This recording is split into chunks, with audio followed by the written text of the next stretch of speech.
Kembali dari dunia abadi. Audiobook Novel Silat. Episode 1. Bab 1, Aku akan terus bermain denganmu.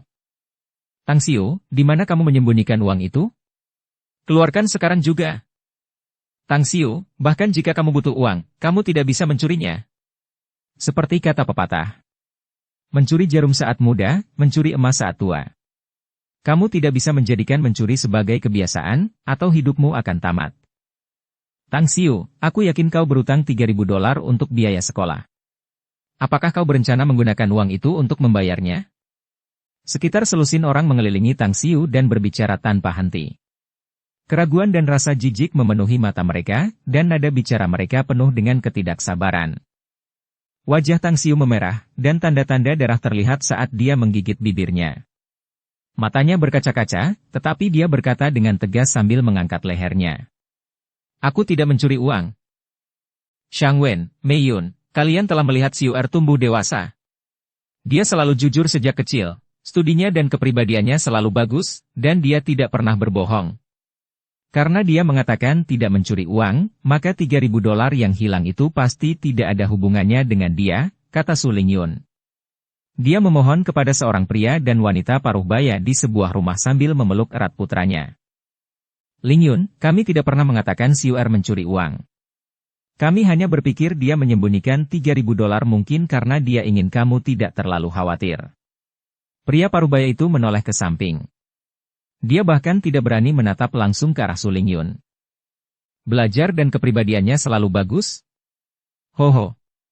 Memang, sebelum putra Anda masuk ke sekolah menengah Star City, belajar dan kepribadiannya sangat bagus, tetapi setelah hanya bertahan di sana selama 1 tahun, nilainya turun drastis. Dia mendapat peringkat pertama di seluruh kelas jika Anda menghitung mundur, dan jika bukan karena permohonan Anda, putra Anda mungkin akan dikeluarkan, bukan, kata wanita paruh baya itu dengan dingin. Dia sama sekali mengabaikan tatapan mata Su Lingyun yang hampir putus asa. Setelah mendengar adik laki-lakinya, Su Xiangwen, dan adik iparnya, Zhang Meiyun, wajah Su Lingyun menjadi pucat. Matanya juga menjadi redup dan tak bernyawa, tetapi setelah melihat putranya dalam pelukannya, dia tidak punya pilihan selain memberanikan diri dan sekali lagi berusaha membela ketidakbersalahan putranya. Namun kali ini, sebelum Su Lingyun sempat berbicara, dia disela oleh 2 suara tajam. Bibi, jangan lindungi Tang Xiu lagi. Kamu bisa membelanya sebentar, tetapi kamu tidak bisa membelanya seumur hidupnya. Jumlah orang dalam keluarga terbatas. Kamu bilang dia tidak mencuri $3.000, jadi itu berarti uangnya hilang begitu saja? Bibi, alasan kami mencurigai Tang Xiu adalah karena dialah yang paling mungkin mencuri di rumah ini. Di matamu, tentu saja Tang Xiu yang paling hebat. Tapi, kamu juga tahu hal-hal buruk yang telah dia lakukan di sekolah tahun ini. Menyalin pekerjaan rumah, menyontek saat ujian, memulai perkelahian. Sebagai sepupunya, aku bahkan tidak bisa mengangkat kepalaku dengan bangga di sekolah. Orang-orang yang menyela Su Lingyun adalah putra dan putri Su Xiangwen dan Zhang Meiyun. Jika seseorang mengatakan kata-kata Su Xiangwen dan Zhang Meiyun diucapkan dengan penuh empati dan mereka tahu untuk melembutkan nada bicara mereka, maka putra dan putri itu jelas tidak melakukannya. Su Yaning, Su Xiangfei, kalian berdua bicara omong kosong dan melontarkan tuduhan palsu. Tang Xiu hampir berteriak sekuat tenaga. Xiangwen, Meiyun, kumohon, jangan buat dia kesulitan. Kalau uangnya tidak bisa ditemukan, anggap saja aku yang meminjamnya. Kau juga tahu sejak kecelakaan mobil setahun yang lalu, dia jadi agak linglung dan tidak bisa menahan amarah. Kalau sesuatu benar-benar terjadi padanya, aku tidak akan bisa terus hidup sendiri, pintanya tanpa daya. Saat ditindas oleh keluarga adik laki-lakinya, air mata yang jatuh dari mata Su Lingyun bagaikan mutiara yang saling terkait. Mengucapkan kata-kata itu membuat Su Lingyun seolah-olah menggunakan seluruh napasnya. Mengingat perlakuan yang diterima anaknya tahun lalu, ia tak kuasa menahan rasa sedih dan menangis sejadi-jadinya. Meskipun putranya telah kehilangan ayahnya sejak kecil, ia selalu sangat patuh saat tumbuh dewasa. Selain itu, nilainya sangat bagus, dan 2 tahun lalu, ia bahkan masuk ke sekolah menengah Star City dengan nilai terbaik di seluruh kota. Selama tahun pertama, ia tetap menonjol dalam berbagai ujian dan kontes, termasuk menjadi juara pertama di semua mata pelajaran. Namun, karena kecelakaan mobil pada semester pertama tahun kedua, otak putranya mengalami benturan keras. Akibatnya, ingatan dan kemampuan pemahamannya terluka parah, dan ia bahkan didiagnosis memiliki cacat mental oleh dokter.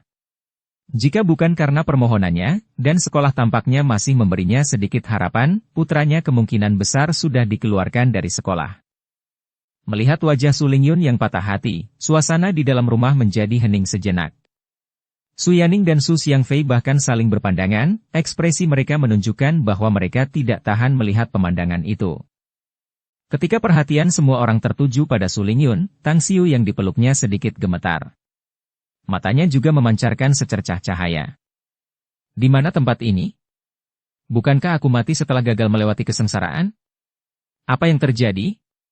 Tang Xiu dengan bingung mengamati sekelilingnya, matanya dipenuhi dengan kebingungan. Tang Xiu ingat bahwa dia berdiri di puncak alam abadi.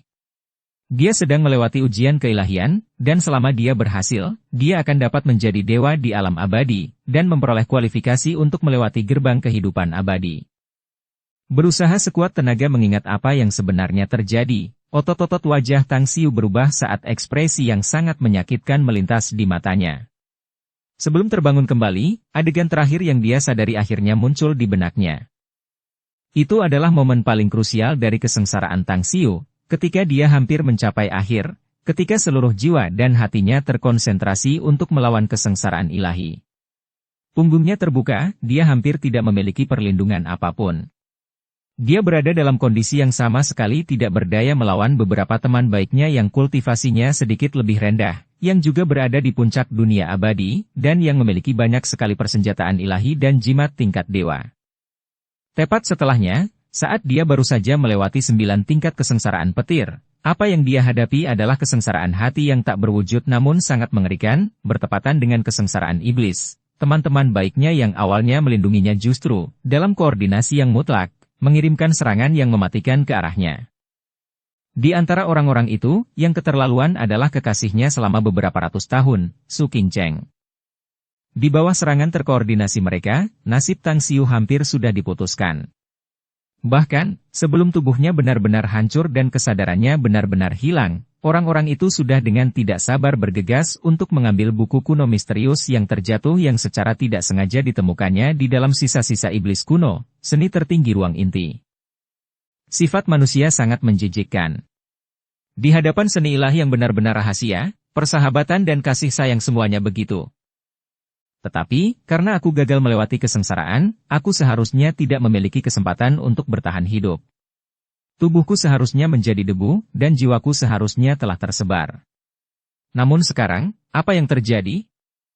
Dalam keadaan linglung, wangi wanita yang familiar tercium di hidung Tang Xiu.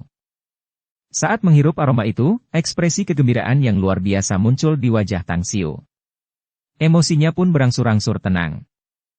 Setelah beberapa saat, dia baru perlahan menoleh ke belakang, menghadap wanita yang tengah memeluk dirinya sendiri. Wajah lembut jelas terlihat di depan Tang Xiu. Wajah itu familiar dan dekat, dan dibandingkan dengan warna kulit dalam ingatannya, tampaknya ada jejak samar, ekor ikan, di sudut matanya. Iblis dalam diri. Iblis dalam diri terkutuk. Aku sudah mati, jadi bagaimana mungkin aku bisa diganggu oleh iblis dalam diri ini? Tang Xiu dengan cepat menggelengkan kepalanya, dan memaksa dirinya untuk tidak melihat wajah yang telah dipikirkannya selama lebih dari 10.000 tahun. Namun ketika dia melihat orang lain di dalam rumah itu, dia tak dapat menahan diri untuk tidak terkejut. Dari sekian banyak tahun di dunia abadi, Tang Xiu telah mengalami banyak sekali kesengsaraan sentimental, baik besar maupun kecil. Namun, setelah sekian lama, meskipun Tang Xiu memutuskan hubungan dengan semua kerabatnya, satu-satunya yang tidak dapat dilepaskannya adalah ibunya. Jadi, dalam kesengsaraan sentimental di masa depan, hanya ibu Tang Xiu yang muncul, bukan kerabat lainnya. Apakah mereka yang ada di depan mataku bukan iblis dalam diriku? Tang Xiu menatap sekelilingnya dengan curiga. Dia juga mulai bergumam. Kemudian, setelah ledakan dahsyat terjadi di otaknya, memori yang tidak pernah disentuh Tang Xiu selama 10.000 tahun langsung terbuka. Pada saat yang sama, memori misterius muncul di benaknya.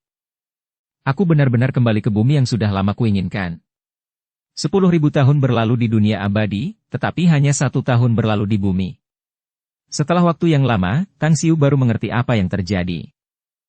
Kenangan misterius yang muncul dalam benak Tang Xiu adalah seluruh memori yang terkumpul di tubuhnya selama setahun terakhir.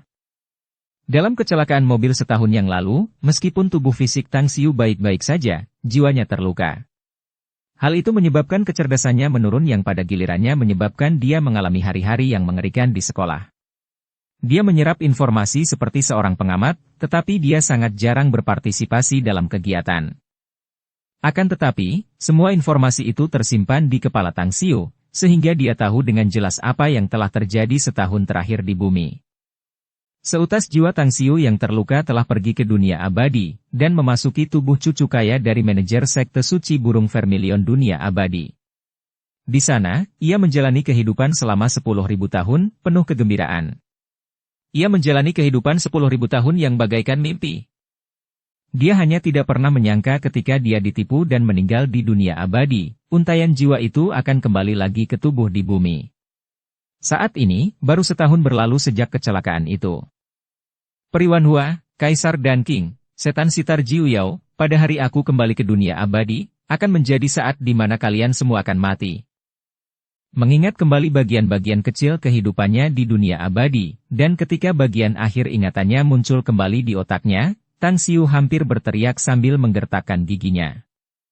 Raungan geram Tang Xiu memecah kesunyian di dalam rumah, menarik perhatian semua orang. Xiu kamu. Apa yang terjadi? Su Lingyun adalah orang pertama yang bereaksi. Dia memeluk Tang Xiu dengan panik dan bertanya kepadanya dengan wajah cemas. Melihat otot-otot wajah Tang Xiu berkerut, lalu mengingat kembali keadaan tubuhnya, semua orang di dalam rumah itu menampakkan ekspresi menyesal, lalu semuanya melemparkan pandangan menyalahkan mereka dan keluarga Su Shangwen. Jelas, mereka tidak pernah menduga Tang Xiu akan tiba-tiba menjadi gila, dan dilihat dari keadaan saat ini, itu bahkan disebabkan oleh keluarganya sendiri. Mereka tidak dapat menahan diri untuk saling memandang, merasakan sedikit rasa bersalah. Tang Xiu, jangan repot-repot berakting di sini. Peri, Kaisar, Iblis. Kau pikir kau sedang bermain game? Aku belum pernah mendengar game yang memiliki bos seperti Periwan Hua, Kaisar dan King, Ziter Demon Jiu Yao. Tepat saat seluruh penghuni rumah itu bingung harus berbuat apa, sebuah dengusan dingin terdengar. Itu dari sepupu Tang Xiu, Su Xiangfei, saat dia mencibir. Dasar tolol, sekarang kau tahu cara berpura-pura gila? Aku hampir tertipu olehmu. Jangan kira kita akan mengabaikan $3.000 dengan berpura-pura menyedihkan. Aku akan mengatakan ini dengan jelas kepada kalian ibu dan anak, jika kalian tidak mengambil $3.000 hari ini, jangan pernah berpikir untuk keluar dari pintu ini. Setelah beberapa saat panik, Zhang Meiyun diam-diam menatap Tang Xiu. Setelah beberapa saat, dia menjadi marah dan berteriak keras padanya. Setelah Tang Xiu meraung, dia sendiri tahu bahwa dia sedikit kehilangan kendali. Kemudian, dia merasakan kecemasan dan kepanikan ibunya, jadi dia buru-buru mengatur emosinya dan dengan cepat menghiburnya, mengatakan bahwa dia baik-baik saja. Adegan itu secara kebetulan memasuki mata Zhang Meiyun, dan tentu saja, itu membuatnya marah. Keturunan tikus terus menggali lubang. Tang Xiu menatap dingin ke arah Zhang Meiyun, lalu matanya tertuju pada tubuh Su Xiangfei. Dia berkata dengan acuh tak acuh. Su Xiangfei, apakah kamu yakin ingin terus memainkan permainan ini? Jika kamu merasa ini agak menarik, aku tidak keberatan bermain denganmu. Bab 2, Transformasi Alam. Hanya ketika Anda kehilangannya, Anda akan tahu cara menghargainya. Hanya ketika Anda kehilangannya, saat itulah Anda akan tahu apa yang berharga bagi Anda. Dalam 10.000 tahun di dunia abadi, orang yang paling dirindukan Tang Xiu adalah ibunya, dan ibunya menjadi iblis dalam hatinya yang mengancam untuk menghentikannya di jalur kultivasi. Sekarang setelah dia memiliki ibunya lagi, Tang Xiu sangat gembira, tetapi dalam hatinya dia bersumpah bahwa dia harus melindungi ibunya apapun yang terjadi. Tang Xiu sudah menyalahkan dirinya sendiri karena kehilangan kendali yang membuat ibunya terkejut, tetapi setelah mendengar Zhang Meiyun dan Su Xiangfei mengejek dan memaki mereka, dia tentu saja menjadi marah dan mencaci maki mereka dengan suara keras. Ketika untaian jiwanya kembali ke tubuhnya dari dunia abadi, Meskipun tampaknya tidak ada perubahan yang terjadi di luar, perubahan yang menjijikkan sebenarnya terjadi di tubuh Tang Xiu. Perubahan itu tidak sesederhana mendapatkan kembali kecerdasannya dari 1 tahun yang lalu karena jiwanya kembali. Seluruh dirinya, dari kepala hingga kaki, dari dalam hingga luar, mengalami perubahan konstitusi. Pertama, indera Tang Xiu telah meningkat lebih dari 10 kali lipat, sementara kecepatan pemrosesan otaknya telah meningkat hampir 100 kali lipat. Setiap tindakan yang terjadi di rumah semuanya tertangkap oleh mata dan telinga Tang Xiu, dan pikirannya selesai memproses semua informasi itu dalam sekejap. Setelah itu, kendali Tang Xiu atas tubuhnya sendiri telah mencapai tingkat yang menakutkan.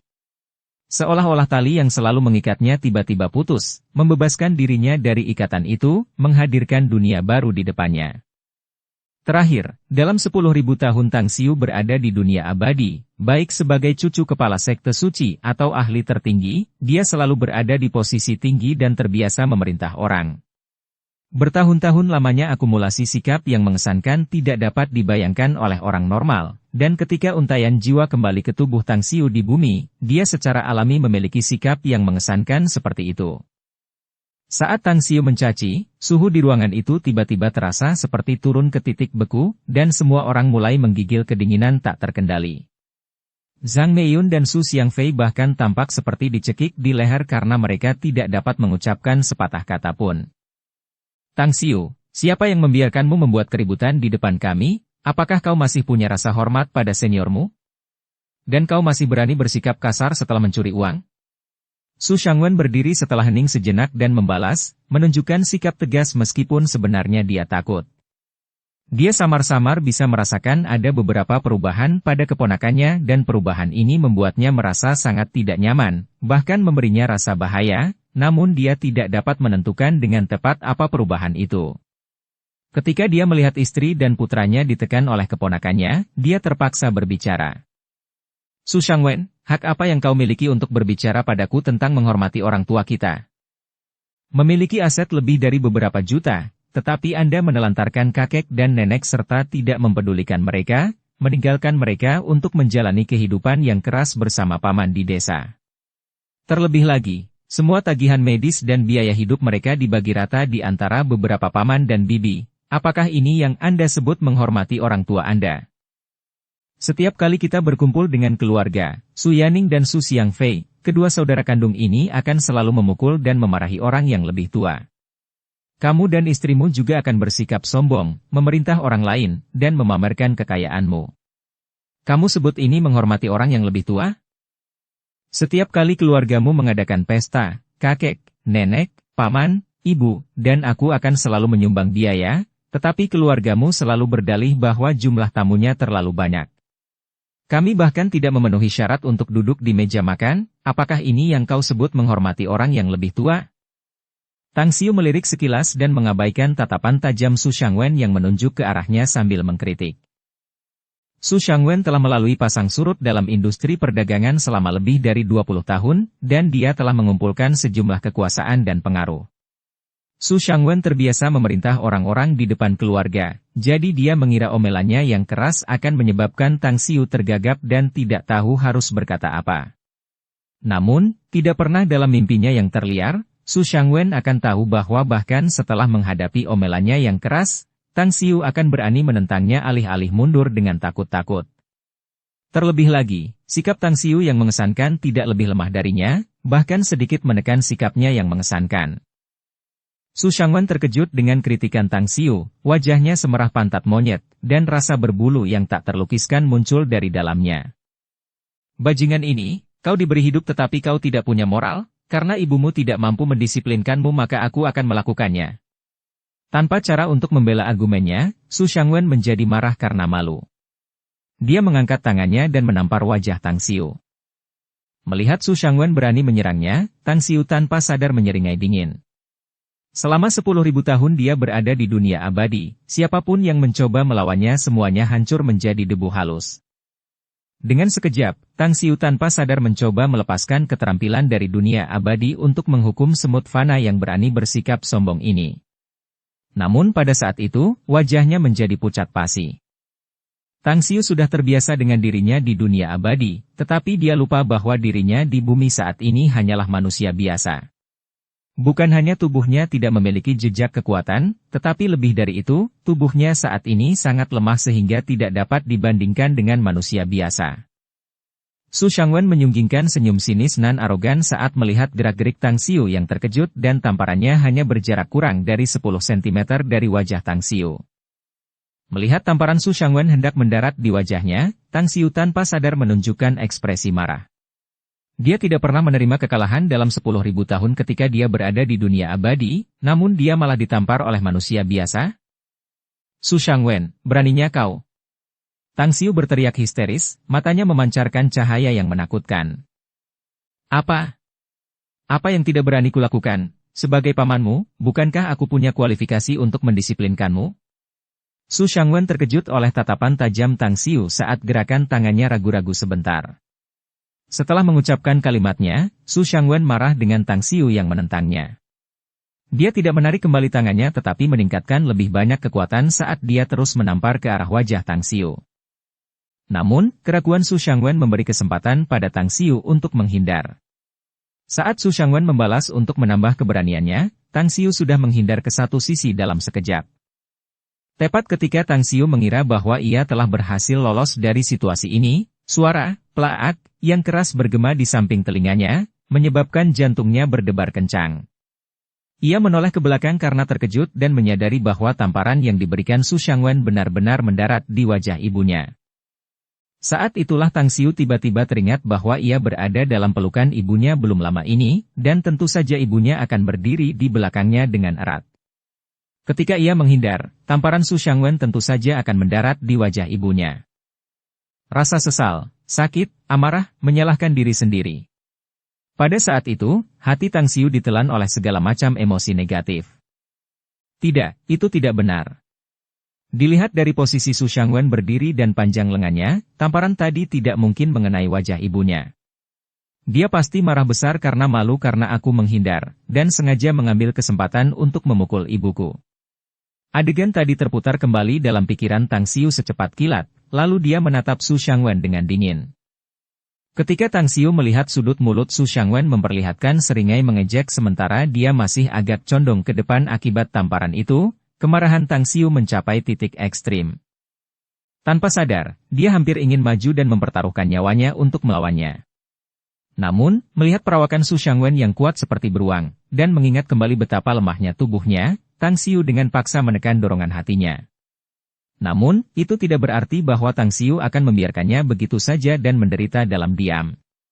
Jika dikatakan bahwa ejekan dari keluarga Su Shangwen membuat Tang Xiu marah, maka tamparan yang disengaja terhadap ibunya oleh Su Shangwen telah menyentuh tabu Tang Xiu, menyebabkan dia merasakan kebencian dan rasa jijik terhadap keluarga Su Shangwen. Tanpa benda-benda suci dan tanpa kultivasi, ditambah dengan tubuh yang rapuh, bagaimana aku bisa bertahan dalam situasi yang sulit ini? Pikiran Tang Xiu terus memproses informasi dengan kecepatan cahaya meskipun dia menatap Su Shangwen dengan dingin. Itu dia. Mata Tang Xiu bersinar terang saat itu juga. Dalam 10.000 tahun Tang Xiu berada di dunia abadi, keterampilan bela diri yang telah ia latih sebelumnya tidak terhitung banyaknya, dan keterampilan bela diri yang telah ia kumpulkan bahkan tak terbatas seperti lautan luas. Ia samar-samar ingat memiliki sebuah buku panduan yang disebut Seni Pengapian Asal, yang mampu menyelesaikan situasi yang dihadapi. Seni pengapian asal adalah teknik sirkulasi energi umum di dunia abadi, mirip dengan teknik pernapasan. Teknik ini tidak memerlukan dasar kultivasi apapun dan bahkan manusia biasa akan dapat memanfaatkannya sepenuhnya. Meskipun akan menghabiskan sedikit tenaga hidup dari tubuh seseorang, teknik ini tidak akan membahayakan penggunanya. Tentu saja, seni pengapian asal memiliki keterbatasan. Meskipun dapat meningkatkan kekuatan pengguna, teknik ini hanya akan bertahan dalam waktu singkat. Sekalipun Tang Xiu tidak mampu melawan Su Shangwen sepenuhnya karena fisiknya yang lemah, tetapi jika dia mengumpulkan dan memfokuskan kekuatannya sambil menunggu kesempatan untuk menyerang secara dahsyat di saat yang genting, dia yakin bahwa dia akan mampu menghancurkan Su Shangwen dengan kemahiran bertarung jarak dekatnya. Su Shangwen, apa hakmu untuk memukul ibuku? Aku akan melawanmu. Kekuatan Tang Xiu telah terkumpul hingga tingkat tertentu setelah beberapa tarikan napas, tetapi dia menyadari bahwa Su Shangwen tidak memiliki niat untuk meminta maaf kepada ibunya. Lebih jauh lagi, ibunya juga diam-diam menoleransi tamparan dari Su Shangwen. Dia berteriak sekali dan berlari langsung ke arah Su Shangwen. Seni pengapian asal adalah teknik sirkulasi energi umum di dunia abadi, mirip dengan teknik pernapasan. Teknik ini tidak memerlukan dasar kultivasi apapun dan bahkan manusia biasa akan dapat memanfaatkannya sepenuhnya. Meskipun akan menghabiskan sedikit tenaga hidup dari tubuh seseorang, teknik ini tidak akan membahayakan penggunanya. Tentu saja, seni pengapian asal memiliki keterbatasan. Meskipun dapat meningkatkan kekuatan pengguna, teknik ini hanya akan bertahan dalam waktu singkat. Teriakan keras dan kecerobohan Tang Xiu terlihat saat dia kehilangan akal sehatnya karena marah, tetapi reaksi inilah yang dimiliki Tang Xiu yang berusia 16 tahun. Setelah masa penyesuaian yang singkat, Tang Xiu sudah sepenuhnya terbiasa dengan tubuhnya sendiri di bumi, dan memberikan reaksi yang paling akurat sejauh ini. Dasar orang bodoh, apa kau pikir aku takut padamu? Melihat Tang Xiu yang kurus kering seperti bambu berlari ke arahnya, senyum menghina muncul di sudut mulut Su Shangwen. Dengan suara tegas, dia mencaci maki. Aku hanya ingin mendisiplinkanmu, tetapi kau malah menghindar, menyebabkan ibumu ditampar olehku. Jika kau ingin menyalahkan seseorang, salahkan dirimu sendiri, jangan salahkan aku. Saat Su Shangwen berbicara, dia dengan santai merentangkan tangannya, berpikir untuk mendorong tubuh Tang Xiu ke satu sisi. Namun, hanya suara, kaca, yang terdengar saat siku Su Shangwen terkilir. Sebelum Su Shangwen sempat berteriak kesakitan, dia merasakan kekuatan yang sangat besar menerjang perutnya, hampir membuatnya memuntahkan makanan dan minuman yang dimakannya di sore hari, tetapi Tang Xiu masih menggunakan kedua tangannya untuk menusuk tubuhnya secara acak sehingga membuatnya tidak bisa muntah. Dia merasa seperti disambar mantra pusing dan sangat kesakitan hingga dia merasa ingin mati. Di bawah rasa sakit yang luar biasa, kepala Su Shangwen tampak goyang bagaikan orang lemah yang hampir tenggelam, tangannya menari-nari kalang kabut seolah berusaha meraih sesuatu yang dapat menyelamatkannya. Tolong! Seorang pembunuh! Banyak sekali darahnya, cepat panggil polisi. Hanya karena $3.000, pesta ulang tahunnya menjadi seperti ini, apakah itu sepadan? Sebelum kehilangan kesadaran, Su Shangwen samar-samar mendengar jeritan ngeri dan suara isak tangis bergema di telinganya, tetapi ia tidak dapat memahami apa yang sebenarnya terjadi. Bab 3, Kebenaran terungkap. Tidak seorang pun di rumah itu yang dapat membayangkan bahwa perselisihan sederhana akan berujung pada akhir yang begitu pahit. Melihat Tang Xiu dan Su Shangwen terbaring lemah di genangan darah, semua orang kehilangan akal sehat karena teriakan, ratapan, dan teriakan minta tolong terdengar berturut-turut. Tidak ada yang memiliki kapasitas mental untuk mencari tahu siapa yang benar dan siapa yang salah lagi. Dalam hitungan menit, polisi telah tiba. Anehnya, ketika polisi baru saja tiba di tempat kejadian, Su Shangwen yang masih pingsan beberapa saat yang lalu terbangun, diikuti suara erangan yang terdengar dari Tang Xiu. Melihat rumah itu dipenuhi oleh petugas polisi, Su Shangwen terkejut. Saat dia melirik Tang Xiu yang sedang berbaring di lantai, mata Su Shangwen memerah sesaat karena dia langsung teringat adegan di mana dia dipukul oleh Tang Xiu sebelum dia pingsan. Petugas, $3.000 telah dicuri dari keluargaku dan aku curiga bahwa bajingan bodoh ini yang mencurinya, aku minta kalian untuk menangkapnya. Su Shangwen tidak peduli dengan rasa sakit di jarinya saat dia menunjuk hidung Tang Xiu, menggertakkan giginya saat dia mengucapkan kata-kata itu. Baru saja saya menerima laporan yang mengatakan bahwa ada kasus pembunuhan di sini. Siapa yang membuat laporan itu? Sebuah suara yang terdengar seperti lonceng perak bergema di seluruh rumah. Orang yang memimpin regu itu sebenarnya adalah seorang perwira wanita yang tampak gagah berani. Petugas wanita itu mengabaikan perkataan Su Shangwen sambil mengarahkan pandangannya ke semua orang di dalam rumah dan akhirnya mengarahkan pandangannya ke Zhang Meiyun sambil merendahkan suaranya dan bertanya. Di bawah tatapan tajam petugas wanita itu, Zhang Meiyun menundukkan kepalanya karena merasa bersalah, tergagap saat menjawab. Pak Polisi, saya yang membuat laporan. Saya pikir suami saya sudah meninggal saat saya melihatnya berdarah dan tidak bernapas sama sekali, jadi saya menjadi gugup dan mengatakan hal yang salah saat membuat laporan. Setelah mendengarkan penjelasan Sang Meiyun, ekspresi wajah Cheng Shuemei menjadi sangat melunak. Petugas, Anda harus menangkap orang ini. Dia tidak hanya mencuri $3.000 dari kami, dia bahkan menggunakan kekerasan untuk melawan saya dan mematahkan lengan saya. Tepat ketika Cheng Shuemei membungkuk untuk memeriksa dengan serius kondisi luka Tang Xiu dan Su Shangwen mulai membuat keributan lagi. Cheng Shuemei menatap Su Shangwen tanpa berkata apa-apa sambil terus melakukan pekerjaannya. Pada saat yang sama, dia memerintahkan petugas lain untuk menutup area tersebut. Pak Polisi, saya saudara dekat Kapten Wang dari Divisi Keamanan Publik, dan juga pernah minum-minum dengan Panglima Deng sebelumnya. Selain itu, saya juga pernah menjadi sponsor markas besar kepolisian kota Anda dalam beberapa kesempatan. Melihat Cheng Shuemei tidak memedulikannya, Su Shangwen merasa kehilangan muka dan buru-buru mencoba memberitahu Cheng Shuemei tentang dukungannya. Mengapa kau tidak mengatakan bahwa markas besar kepolisian kota dibuka olehmu sehingga aku akan menangkap siapapun yang kau minta untuk kutangkap? Cheng Shuemei sudah kesal dengan sikap suka memerintah Su Shangwen dan setelah mendengarkan apa yang dikatakannya, wajahnya seperti embun beku yang dingin saat dia mengangkat kepalanya dan mengejeknya. Su Shangwen jelas tidak menyangka bahwa bahkan ketika dia mengungkapkan hubungannya dengan panglima tertinggi, perwira wanita di depannya ini tidak mempercayainya dan malah merasa semakin jijik terhadapnya. Dia tidak bisa menahan diri untuk tidak berkata apa-apa saat itu. Tanpa diganggu Su Shangwen, Cheng Shuemei segera menyelesaikan pemeriksaan kondisi luka Su Shangwen dan Tang Xiu. Cheng Shuemei menemukan bahwa selain siku yang terkilir, Su Shangwen tidak mengalami luka serius.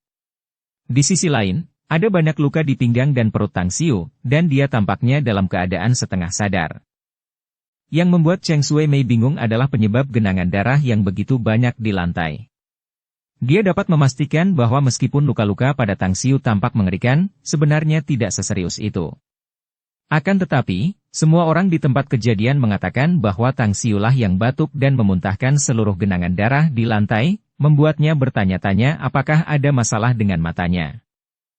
Apakah kamu merasa tidak enak badan? Cheng Shuemei melirik Tang Xiu yang pucat pasi dan bertanya, merasa khawatir. Kak, aku baik-baik saja. Aku tidak perlu pergi ke rumah sakit. Aku tidak ingin membuat ibuku khawatir. Tang Xiu menggelengkan kepalanya dan menggunakan suara lembutnya, seperti dengungan nyamuk, untuk menjawab. Cheng Shuemei menatap Tang Xiu sebentar sebelum melirik Su Lingyun yang tampak sangat khawatir. Seketika, dia terdiam. Kapten Cheng, apakah kita perlu menyerahkan kasus ini kepada Kapten Wang? Setelah memastikan tidak ada kasus pembunuhan atau bahkan kasus cedera serius, meskipun itu hanya kasus keamanan publik biasa, tetapi beberapa petugas yang mengikuti Cheng Shuemei keluar untuk operasi ini memiliki niat untuk menghindari pekerjaan. Pada konvensi imobilisasi massal kemarin, Kepala Komandan Deng masih memberitahu kita untuk menghemat tenaga. Apakah kita perlu memobilisasi pasukan polisi kota 2 kali hanya karena masalah kecil seperti ini? Cheng Shuemei menatap petugas polisi yang menanyakan pertanyaan itu sambil menjawab dengan tidak senang. Setelah menyelesaikan dialognya, Cheng Shuemei merasa seluruh tubuhnya menjadi rileks. Namun, beberapa petugas polisi yang mengikuti Cheng Shuemei keluar untuk operasi ini semuanya tercengang dan mereka semua mengira ada beberapa masalah dengan pendengaran mereka. Berdasarkan pemahaman mereka, Cheng Shuemei bukanlah orang yang akan mencampuri urusan orang lain. Setiap kali dia menghadapi kasus keamanan publik semacam ini di masa lalu, dia akan menjauhkan diri sejauh mungkin, tidak perlu dikatakan lagi mengambil inisiatif untuk menanganinya. Namun setelah mengingat percakapan Cheng Shuemei dengan Su Shangwen ketika mereka baru saja tiba di tempat kejadian, mereka tampaknya samar-samar mengerti apa yang sedang terjadi. Di markas besar kepolisian kota, Cheng Shuemei tampak dipenuhi dengan permusuhan karena dia sangat tidak menyukai gaya kerja Kapten Wang Hao. Namun Su Shangwen menyebutkan bahwa dia adalah saudara dekat Wang Hao yang tanpa sengaja menggali kuburnya sendiri. Di bawah komando Cheng Shuemei, beberapa polisi segera mulai bekerja. Melihat polisi sedang menggeledah rumah, wajah Su Yaning dan Su Xiangfei menjadi pucat pasi dan tubuh mereka gemetar. Mereka berharap polisi berhenti menyelidiki uang $3.000 yang hilang, tetapi saat ini mereka berdua sudah kehilangan keberanian untuk berbicara. Yaning, Xiangfei, kata polisi, si kuku hanya terkilir, jadi kalian berdua tidak perlu khawatir.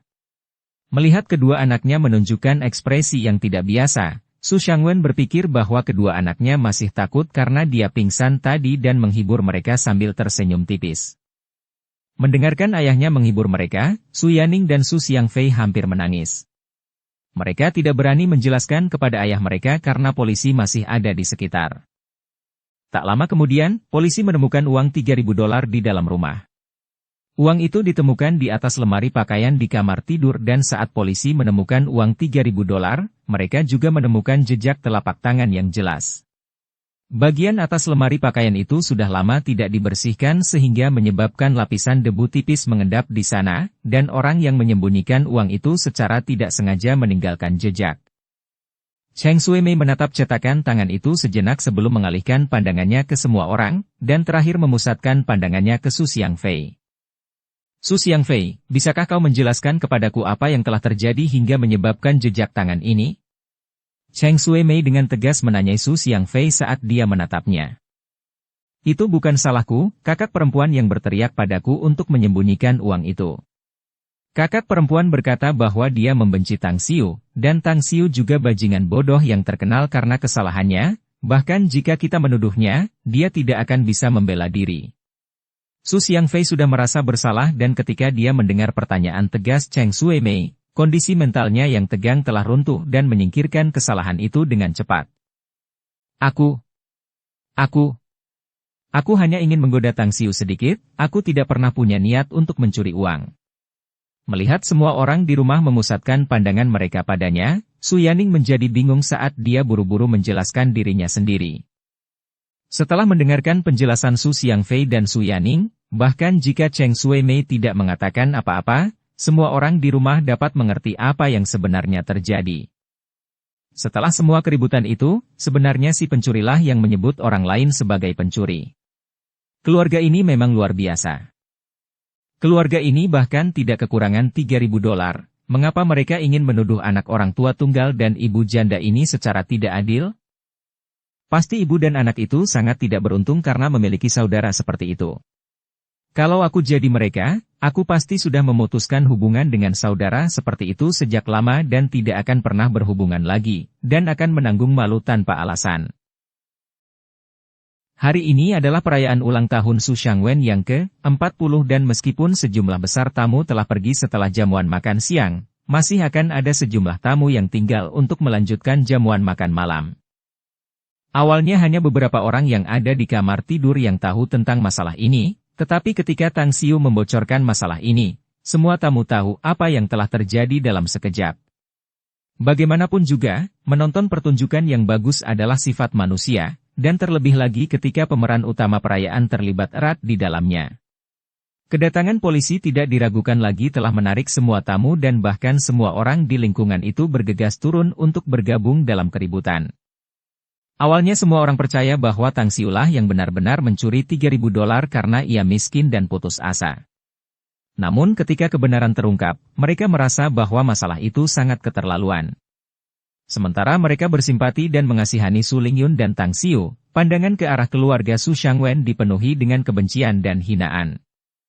Su Shangwen dan Sang Meiyun jelas tidak mengantisipasi bahwa kebenarannya akan seperti itu dan mereka berdua hanya bisa menatap kosong. Mendengar perbincangan dan kecaman dari orang-orang di sekitarnya serta merasakan tatapan mengejek dan meremehkan dari mereka, keluarga Su Shangwen bisa merasakan wajah mereka terbakar kesakitan. Pak Polisi, kalau kita menyembunyikan uang keluarga kita sendiri, itu bukan mencuri, kan? Maaf karena telah membuat kalian semua melakukan perjalanan yang sia-sia.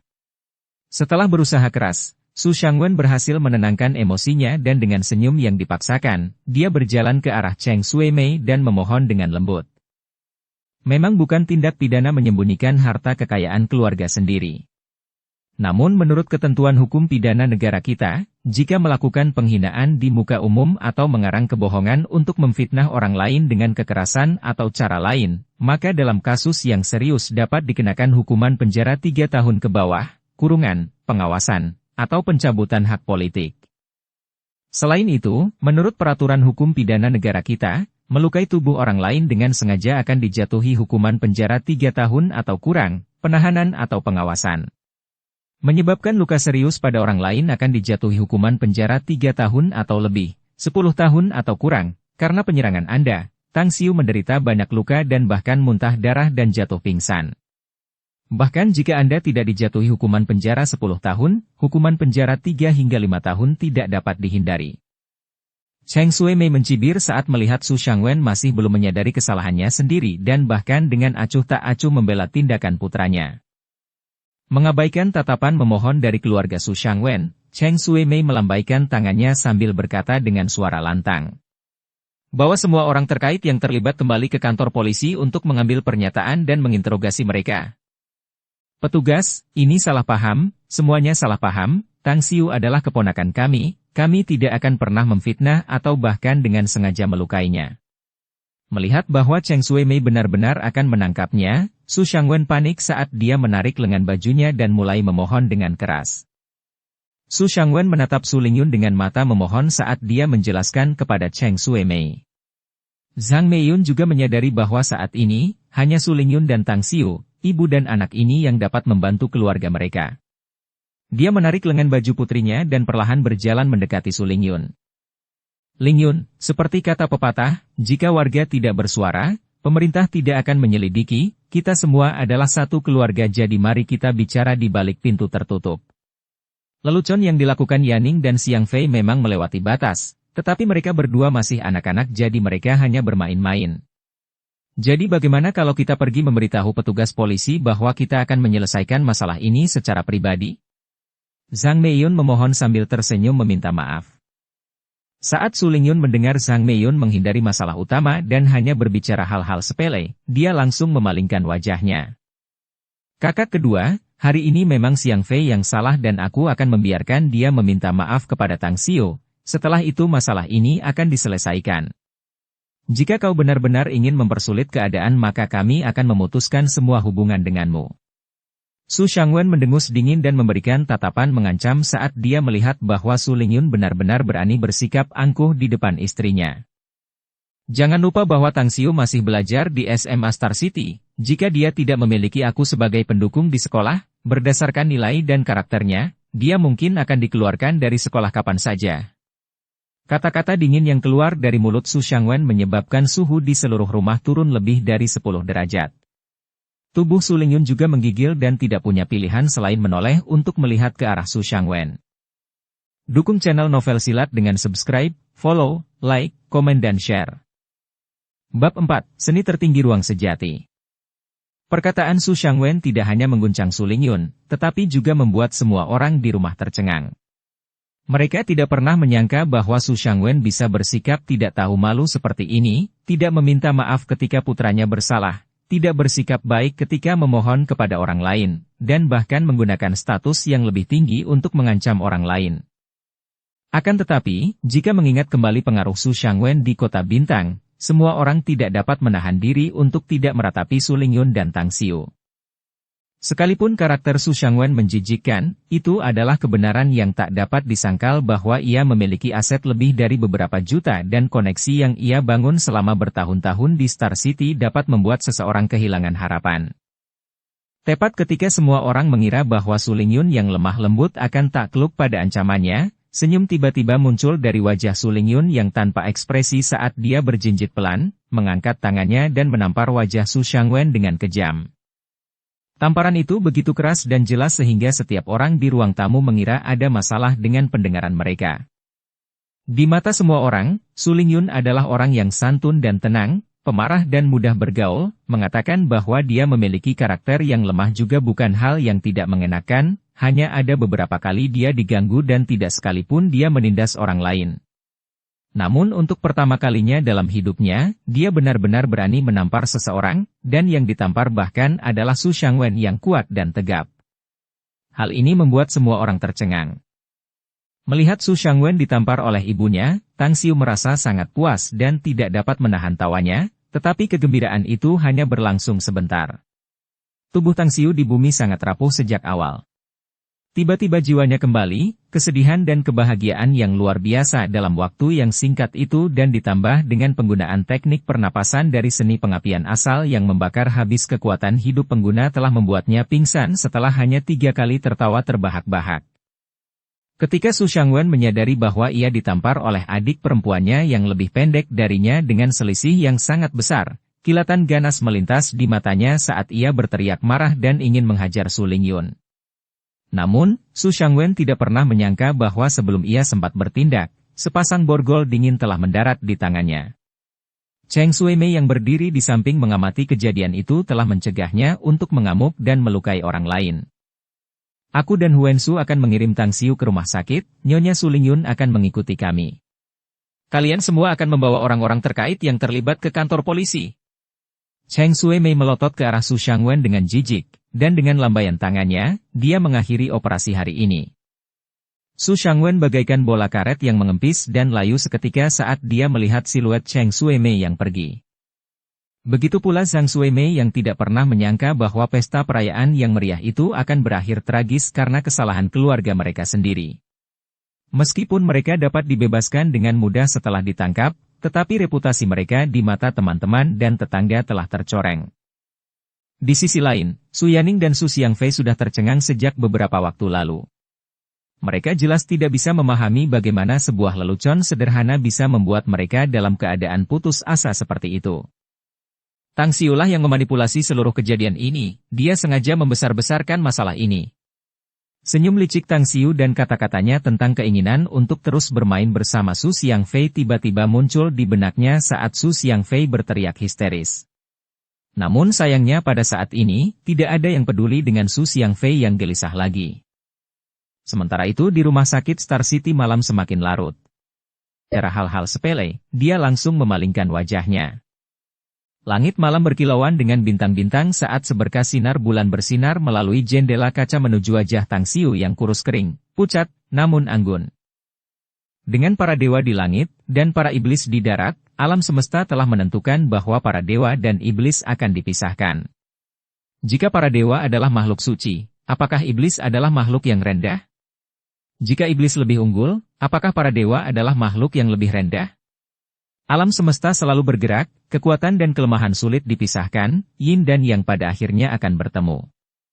Ketika kedua kekuatan berkumpul, fusi terjadi dan bentuk kebaikan dan kejahatan akan hidup berdampingan sebagai satu. Ini adalah Dao dari Yin dan Yang, catatan, yin gelap, yang terang. Serangkaian kata-kata yang sulit dipahami tiba-tiba terucap dari mulut Tang Xiu yang membangunkan Su Lingyun yang tengah beristirahat di samping tempat tidurnya. Awalnya, Su Lingyun mengira putranya mengalami mimpi buruk akibat kejadian traumatis yang terjadi di sore hari dan ingin membangunkannya. Namun, saat melihat raut wajah putranya melalui lampu redup, ia menepis pikiran itu. Walaupun Tang Xiu mengucapkan serangkaian kata yang tidak dapat dimengerti, ekspresi wajahnya memperlihatkan ketenangan yang tidak biasa dan kedua alisnya yang indah melengkung membentuk bulan sabit, seolah-olah dia sedang tersenyum ringan. Apakah anakku sedang membaca sebuah karya klasik? Su Lingyun merasa lega saat mengingat bahwa putranya akan duduk di kelas 3 SMA.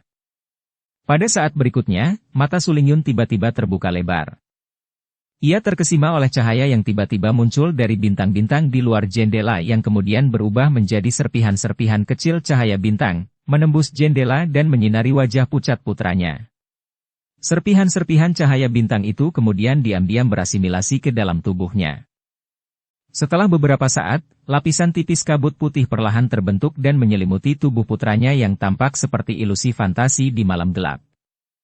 Melihat kulit pucat putranya perlahan berubah menjadi kemerahan dan lapisan cahaya suci menutupi dahinya, Su Lingyun tanpa tergesa-gesa mengulurkan tangannya ke kabut putih itu, ingin memastikan bahwa dia tidak berhalusinasi.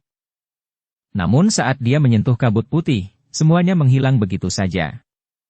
Sepertinya kejadian hari ini benar-benar mengejutkanku hingga aku berhalusinasi. Su Lingyun tersenyum pahit sambil membantu Tang Xiu meletakkan selimutnya dengan benar sebelum berbaring untuk beristirahat lagi. Yang tidak disadari Su Lingyun adalah saat kabut putih itu menghilang, bulu mata Tang Xiu bergetar pelan sesaat. Seni tertinggi ruang sejati, aku benar-benar berhasil mengolah seni tertinggi ruang sejati? Tang Xiu memiliki wajah yang dipenuhi dengan ketidakpercayaan saat dia berbaring di tempat tidur dengan dia merasa heran setelah memeriksa kondisi tubuhnya sendiri. Seni tertinggi ruang sejati merupakan teknik kultivasi misterius yang secara tidak sengaja ditemukan oleh Tang Xiu di sisa-sisa kuno para dewa dan iblis, dan teknik kultivasi ini diwariskan dari era kuno.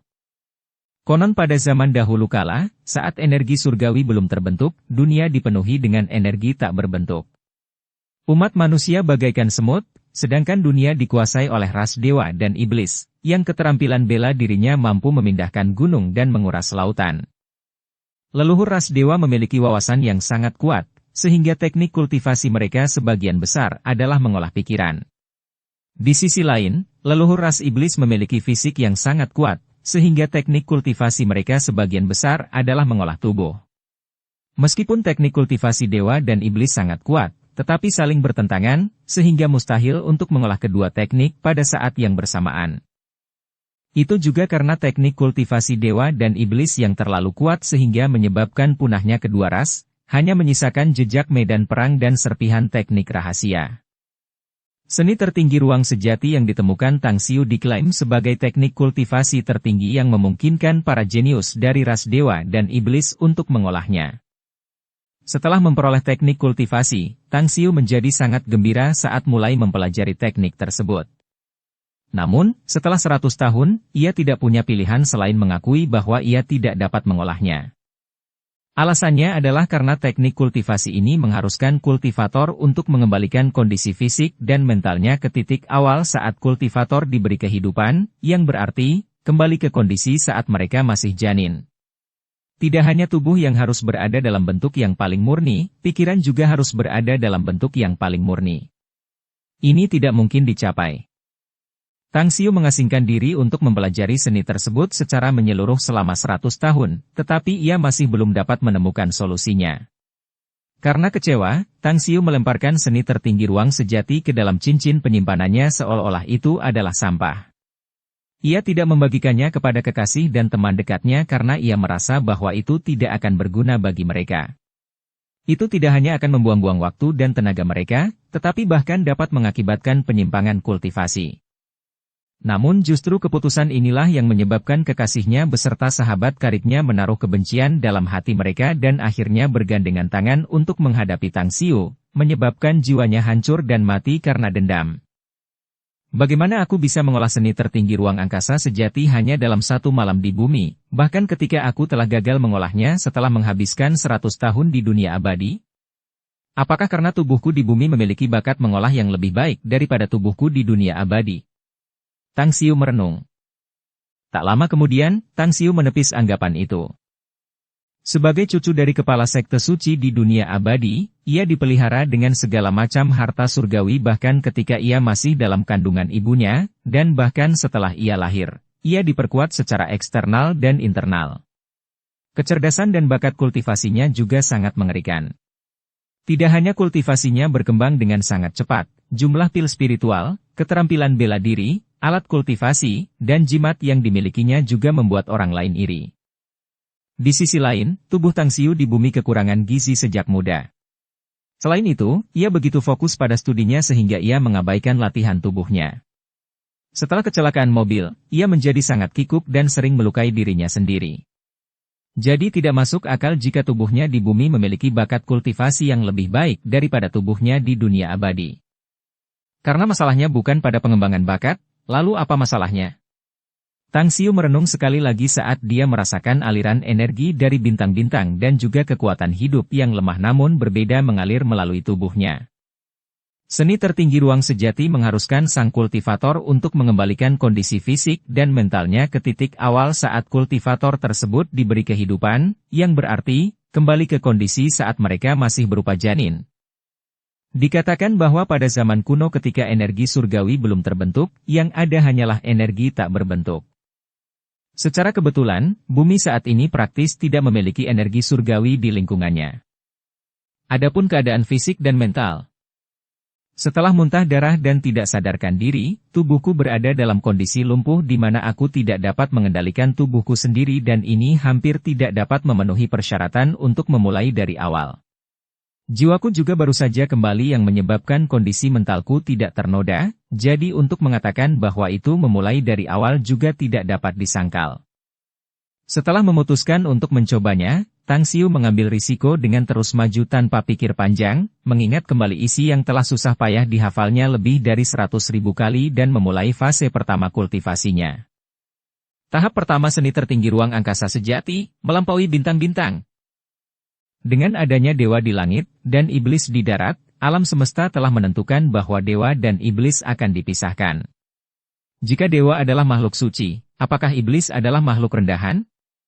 Jika iblis lebih unggul, apakah dewa adalah makhluk rendahan? Alam semesta selalu bergerak, kekuatan dan kelemahan sulit dipisahkan, yin dan yang pada akhirnya akan bertemu. Ketika kedua kekuatan berkumpul, terjadi fusi dan bentuk baik dan jahat akan hidup berdampingan sebagai satu. Ini adalah Dao Yin dan Yang. Saat mantra itu dibacakan baris demi baris, Tang Xiu menemukan bahwa kesadarannya mulai meluas dengan cepat hingga ia melihat langit penuh bintang. Untuk pertama kali dalam hidupnya, Tang Xiu merasa bintang-bintang itu tampak manis dan familiar, membuatnya ingin sekali membelai dan merawatnya dengan lembut. Dengan sekejap, kesadaran Tang Xiu mulai menjangkau salah satu bintang yang tiba-tiba bersinar dengan anggun seolah memanggil Tang Xiu. Bintang itu kemudian pecah menjadi cahaya bintang yang tak terhitung jumlahnya sebelum memercik ke arah kesadaran Tang Xiu dan memasuki tubuhnya. Ketika semua cahaya bintang diserap oleh tubuh Tang Xiu, kesadarannya mulai menjangkau bintang-bintang lain lagi. Sama seperti itu, ia mulai bermain petak umpet dengan bintang-bintang sambil perlahan-lahan lupa bahwa ia sedang berkultivasi. Tiba-tiba, Tang Xiu menjerit dan menarik diri dari kultivasinya setelah waktu yang tidak diketahui. Bab 5, aku akan melindungi keluarga ini. Xiu Er, apakah kamu bermimpi buruk? Su Lingyun terbangun dari tidurnya karena teriakan memilukan Tang Xiu dan hatinya menegang saat melihat Tang Xiu basah kuyup oleh keringat. Catatan, Xiu Er Tang Xiu, hanya cara orang Cina memanggil anak-anak mereka atau seseorang yang mereka sayangi dengan menambahkan R pada nama mereka. Rasa sakit yang luar biasa hampir membuat Tang Xiu kehilangan kesadaran dan ia berusaha keras untuk mengendalikan napasnya secara bertahap. Melihat ekspresi gugup dan khawatir dari ibunya, Tang Xiu ragu-ragu sejenak sebelum mengangguk ringan untuk mengakui dugaannya. Tang Xiu tidak ingin memberitahu siapapun tentang hal-hal yang berkaitan dengan dunia abadi. Orang biasa tidak akan mengalami masalah, tetapi jika mereka menyembunyikan harta karun, maka masalah akan menimpa mereka. Jadi dia tidak ingin berada dalam bahaya apapun. Walaupun Tang Xiu yakin bahwa ibunya tidak akan menyakitinya, tetapi dia takut orang-orang yang ingin menyakitinya akan memanfaatkan ibunya atau mengganggu ketenangan hidupnya. Dasar bocah nakal, masih saja tidak jujur saat tidur, lihatlah banyaknya keringat yang keluar darimu, itu membuatmu bau. Aku akan mengambil air hangat untuk membersihkan tubuhmu. Su Lingyun memperhatikan putranya sebentar sebelum tersenyum tipis dan pergi. Setelah memastikan bahwa ibunya telah pergi ke suatu tempat yang jauh, Tang Xiu pingsan dan menghirup udara dingin sambil menjerit kesakitan lagi. Namun, wajahnya dipenuhi dengan kegembiraan. Tirani, memang tiran. Seni tertinggi ruang inti yang berasal dari era kuno dunia abadi yang tidak memiliki energi surgawi sebenarnya mengambil energi dari matahari, bulan, dan bintang untuk penggunaannya sendiri. Awalnya saya tidak memiliki kualifikasi untuk mengolah seni ini, tetapi untungnya saya secara tidak sadar mengolah seni tertinggi ruang inti ketika saya dalam keadaan lumpuh setelah muntah darah dan jatuh pingsan. Ini hampir tidak memenuhi persyaratan seni tertinggi ruang inti, memberi saya kualifikasi untuk mengolahnya. Kalau tidak, saya tidak akan mampu mengolah teknik kultivasi misterius ini berdasarkan kondisi mental yang saya miliki ketika saya terjaga dan tubuh rapuh yang saya miliki. Saya benar-benar beruntung. Merasakan aliran energi bintang dan juga kekuatan hidup yang lemah namun nyata mengalir melalui tubuhnya, Tang Xiu tidak mampu menahan kegembiraannya. Namun pada saat berikutnya, senyuman di wajah Tang Xiu membeku sesaat saat ia berpikir keras. Rasa sakit yang menyiksa tadi telah meninggalkan kesan mendalam pada Tang Xiu karena rasa sakit itu mirip dengan rasa sakit yang dialaminya saat mengalami kesengsaraan hati ketika menjalani kesengsaraan keilahian di dunia abadi, kesengsaraan iblis. Tang Xiu tidak ingin mengalami rasa sakit seperti ini lagi. Satu-satunya titik lemah yang fatal dari seni ini adalah bahwa sang kultivator harus memiliki fisik yang sangat kuat untuk menahan limpahan energi dari alam semesta. Sang pencipta seni tertinggi ruang angkasa sejati telah menekankan berulang kali bahwa jika kultivator ingin mengolah tahap pertama seni melampaui bintang-bintang, mereka harus menyiapkan cukup banyak ramuan obat langka, mineral, dan juga organ dalam binatang buas seperti saripati darah, urat, dan masih banyak lagi untuk memperkuat tubuh. Kultivasi seni melampaui bintang-bintang meliputi pelatihan stamina, pengerasan kulit, pertumbuhan otot, penguatan tulang, penguatan tendon, penguatan organ, dan peningkatan sirkulasi darah. Kultivasi ini diciptakan untuk meniru konstitusi tubuh ras iblis untuk mengatasi masalah kerugian memiliki konstitusi tubuh yang lemah bagi ras dewa. Setiap bagian kecil dari proses kultivasi membutuhkan berbagai bahan langka yang tak terhitung jumlahnya. Seni tertinggi ruang sejati mengharuskan kultivator memiliki konstitusi tubuh yang kuat. Bahkan jika kemajuan kultivasi untuk teknik ini cepat, jika kekuatan konstitusi tubuh tidak mencapai persyaratan, kultivator akan meledak dan mati di tempat karena menyerap terlalu banyak energi bintang. Tidak mudah bagiku untuk kembali ke bumi, aku tidak ingin meledak dan mati begitu saja. Aku ingin mengolah seni tertinggi ruang angkasa sejati saat aku berada di dunia abadi karena dunia itu penuh kekacauan dan pembantaian, dan aku membutuhkan kultivasi yang kuat untuk mempertahankan hidupku. Namun, dunia di bumi lebih memperhatikan hukum dan harmoni, aku tidak perlu memiliki kecakapan tempur yang tinggi. Tang Xiu perlahan-lahan menjadi tenang setelah sesaat merasa gembira, dan di saat yang sama, dengan tegas memutuskan untuk melepaskan pikiran tentang kultivasi seni tertinggi ruang sejati. Salah satu alasannya adalah ia mungkin menghadapi risiko meledaknya diri jika ia terus mengembangkannya. Alasan lainnya adalah kenangan tentang kekasih dan teman dekatnya yang bergandengan tangan untuk menghadapinya terlalu menyakitkan. Karena aku tidak perlu memiliki kecakapan tempur yang tinggi dan ada bahaya dari mengolah seni tertinggi ruang sejati, aku bisa mengolah teknik kultivasi lainnya. Tang Xiu merasa lebih tenang setelah meletakkan beban besar yang telah dipikulnya selama 100 tahun di dunia abadi. Sebagai cucu dari ketua sekte di dunia abadi, Tang Xiu memiliki teknik kultivasi dan keterampilan bela diri yang tak terhitung jumlahnya milik sekte suci burung vermilion, dan juga telah membeli dan menukar warisan dan teknik rahasia yang tak terhitung jumlahnya. Tang Xiu bahkan pergi menyerbu seluruh dunia abadi hanya untuk membasmi teknik kultivasi dan keterampilan bela diri setelah menjadi salah satu dari sedikit ahli tertinggi di dunia abadi. Oleh karena itu, teknik kultivasi dan keterampilan bela diri yang dapat dipilih Tang Xiu terlalu banyak. Seni angsa emas, seni api safir, seni hati beku. Orang lain mungkin resah atas kurangnya teknik kultivasi dan keterampilan bela diri untuk dilatih, tetapi yang diresahkan Tang Xiu adalah pilihan teknik kultivasi dan keterampilan bela diri untuk dilatih. Xiu'er, maafkan aku. Aku seharusnya tidak menampar pamanmu tadi. Meskipun itu membantuku melampiaskan amarahku yang terpendam, tapi itu mungkin menyebabkanmu dikeluarkan dari sekolah menengah atas Star City, kelas 1. Ketika Su Lingyun kembali setelah mengambil seember air, Tang Xiu masih gelisah mengenai hal-hal yang berkaitan dengan kultivasinya. Jadi, ketika dia melihat ekspresi cemberut di wajah Tang Xiu, dia mengira Tang Xiu khawatir mengenai masalah yang berkaitan dengan sekolahnya.